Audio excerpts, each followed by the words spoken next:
preamble to the Constitution reflects the commitment of the people of Kenya to attain a number of aspirations.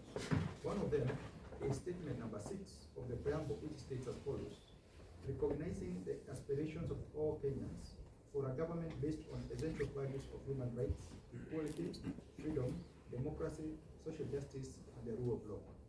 The Constitution under Article 2, Sub-Article 1 proclaims itself as the supreme law of the land that binds all persons and all state organs. Article 3 obligates every person to respect, uphold, and defend the Constitution. It matters not whether they are mighty or low. The Constitution further proceeds to specify the national values and principles of national governance that bind all state organs and all persons whenever they make and implement public policy decisions, enact laws, and interpret. Among those values and principles are that contained in Article 10(2)(b), which as human rights, the rule of law, among others, whereas Article 10(2)(c) as the principle of accountability. In matters of national security, Article 238 provides that the principles we shall apply and include the following: that national security is subject to the authority of the Constitution, and the national security shall be pursued in compliance with the law and with the utmost respect for the rule of law, democracy, human rights, and fundamental freedoms. The rule of law principle is thus a common law that the Constitution every demands in almost every function to ensure that every person is held accountable to the law. It ensures the equality of all before the law, and it prevents arbitrariness. The task of the court is to ensure there is a fair balance by applying the law when disputes arise either between the state and its citizens, or between citizens themselves, or between state organs or agencies. Neither a state organ or its officers or individual is above the reach of the law, as the Constitution in Article 2, Sub-Article 1 declares. The power of the court to adjudicate disputes according to the law is a delegation by the people pursuant to Article 159, which states that judicial authority is derived from the people and vested in and shall be exercised by courts and tribunals established by under the Constitution. The power is exercised subject only to the Constitution and the law, and is not subject to the control or direction of any person or authority by Article 16.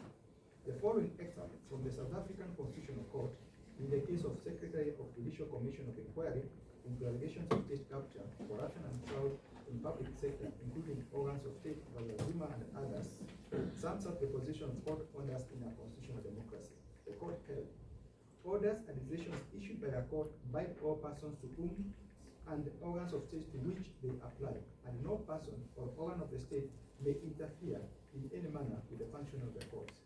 It follows from this that disobedience towards court orders or decisions risks rendering our courts impotent and judicial authority a mere mockery. The effectiveness of court orders or decisions is substantially determined by assurance that they will be enforced by all and sundry, including organs of state. In doing so, courts are not only giving effect to the rights of the successful litigant, but also, and more importantly, by acting as guardians of the Constitution, asserting their authority in public interest. End of quote. In the same application, Dr. Fred Matiang'i, the Cabinet Secretary, Minister of Interior and Coordination of National Government versus Miguna and 4 others, the Court of Appeal, affirming the power to punish for contempt, held as follows: when courts issue orders, they do so not as suggestions or pleas to the persons at whom they are directed. Court orders issued ex cathedra are compulsory, peremptory, and expressly binding.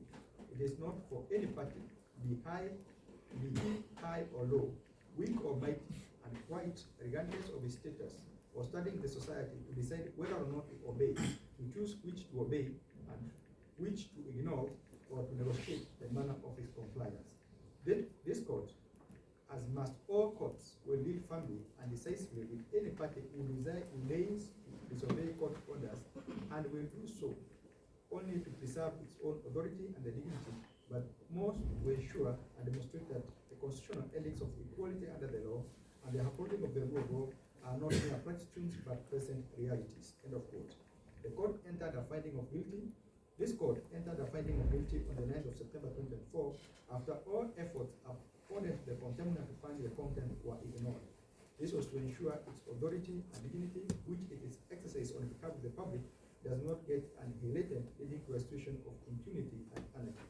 The Supreme Court, in Giviga and 5 others versus Kiriko Tea Factory Company Limited, acknowledged that courts have inherent power to punish for contempt, to vindicate their authority, besides pinpointing the source of authority of Kenyan courts to punish for contempt after declaration of unconstitutionality of the content of the Act. 2016, the court stated, and I quote, "Courts possess the inherent power to enforce compliance with their lawful orders through sanctions imposed through contempt of court.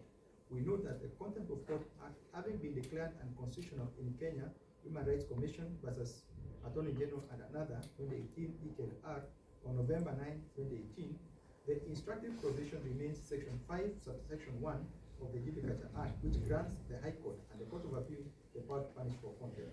It provides the High Court and the Court of Appeal shall have the same power to punish for contempt of court as for the time being possessed by the High Court of Justice in England, and that power shall extend to upholding the authority and the dignity of subordinate courts." End of quote. Today, this court is required to pass sentence for contempt of court. The principles to be considered in determining an effective sentence in a contempt of court matter were considered by the South African Constitutional Court in Jacob Zuma case, where the court discussed the coercive versus punitive order and explained the difference between the two approaches as follows. There is a distinction between coercive and punitive orders, which differences are marked and important. A coercive order gives the respondent the opportunity to avoid imprisonment by complying with the original order and desisting from the offensive conduct.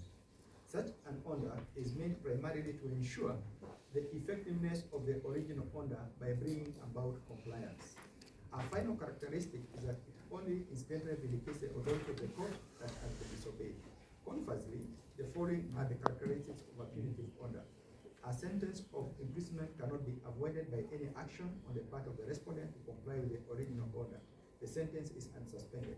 It is related both to the seriousness of the default and the contumacy of the respondent, and the order is influenced by the need to assert the authority and the dignity of the court to set an example to others. End of quote. The court then went ahead and found that the conduct of the contemnant Mr. Zuma and made it undesirable to benefit from coercive order, reasoning as follows. A coercive order would be both futile and inappropriate in these circumstances. Coercive committal, through a suspended sentence, uses threat of imprisonment to compel compliance. Yet, it is incontrovertible that Mr. Zuma has no intention of attending the commission, having repeatedly reiterated that he would rather be committed to imprisonment than cooperate with the commission or comply with the order of this court. Accordingly, a suspended sentence, being coercive order, would yield nothing. End of quote.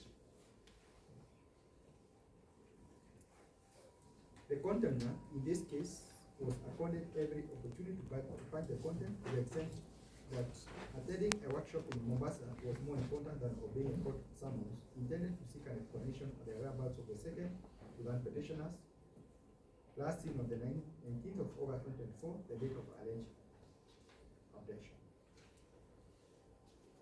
Nevertheless, I took note that on the last date, the contemnor attempted to bring in his deputy to explain the position with regard to the summons. The reverent defiance of court orders brings impunity, particularly when it is done by those entrusted with public power, as it is inconsistent with the purposes and the objects of the Constitution. In passing this sentence, I am conscious that it is directed to the highest ranked police officer in this country. He is still in office. That might pose a challenge in the enforcement of the order, since in police service, seniority is highly regarded.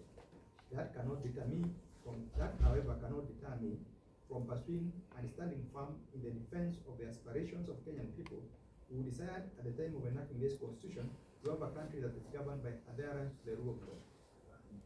Part of the oath of office that I took as a judge states as follows: I will at all times, and to the best of my knowledge and ability, protect, administer, and defend this constitution with a view to upholding the dignity and the respect for the judiciary and the judicial system.